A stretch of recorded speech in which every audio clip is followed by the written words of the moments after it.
going to show you some quick tips and tricks for installing cabinet knobs like these here. Doesn't matter if it's knobs or the handles, it's pretty much the same process. The first thing you want to do is make a jig.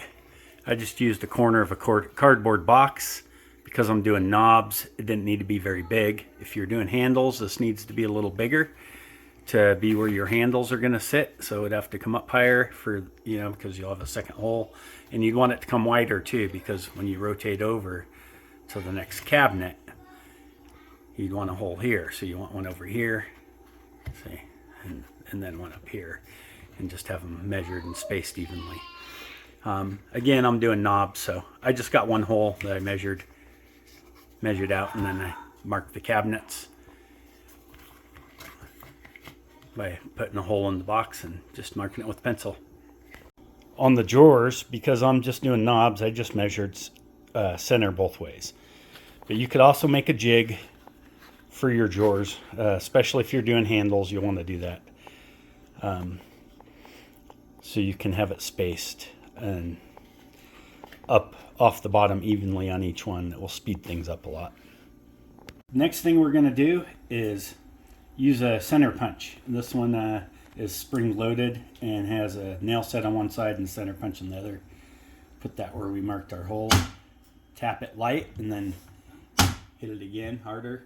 You do it really light the first time, that way if you mess things up, it's easy to fix it again.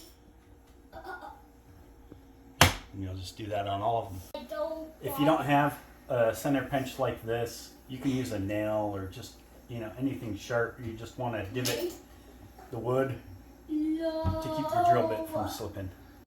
I like to use a box or something just to catch wood shavings. Throw it underneath or close, just to catch most of it. And then we're gonna drill through using a 5/32 drill bit. And just drill slow. You don't want to burn the hardwood, and what helps is to pull the drill bit back out and clear the wood shavings off of it on this hardwood. Screen it slightly, and you'll just go around and do that on all of them. I'll go first. Okay, you should give it to.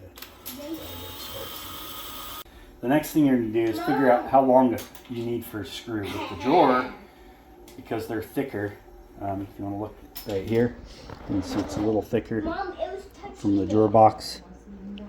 So you'll need a longer screw. These I don't have to cut down for the drawers. It'll fit just about right. But on the cabinets, you can see that screw's way too long. So we're going to have to cut those down. Let me show you how to do that. So when we're cutting our screws down, after you determine how long you need them, I like to use electrical tool like this. You can use bolt cutters or something, but these are made for this. So they have these screw cutters built into them. And you'll want to go into the threaded side of it and thread the screw in.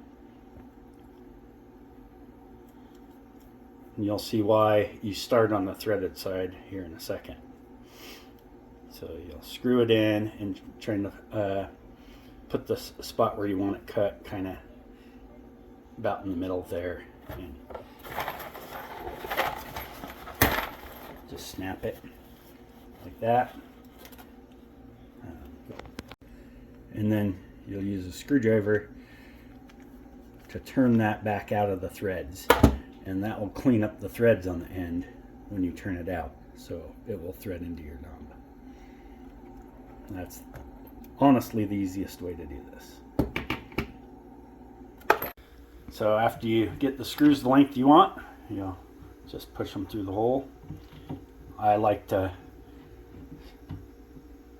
put it onto the screw and then push it flat against it, and take my screwdriver back here and turn it into the knob. And the reason I hold it flat against it is to just keep it from wanting to cross thread and go in crooked. And then the reason I screw from the back and try and hold the knob solid where it is so it kind of seats into the wood on the cabinet so it won't spin as easily. Because if the knob's spinning around when you're tightening it, then it's going to be more likely to come loose later. So that's pretty much it. You got your knobs, quick and easy. Not too difficult. If you got a lot of them like we do, it'll take a little bit of time.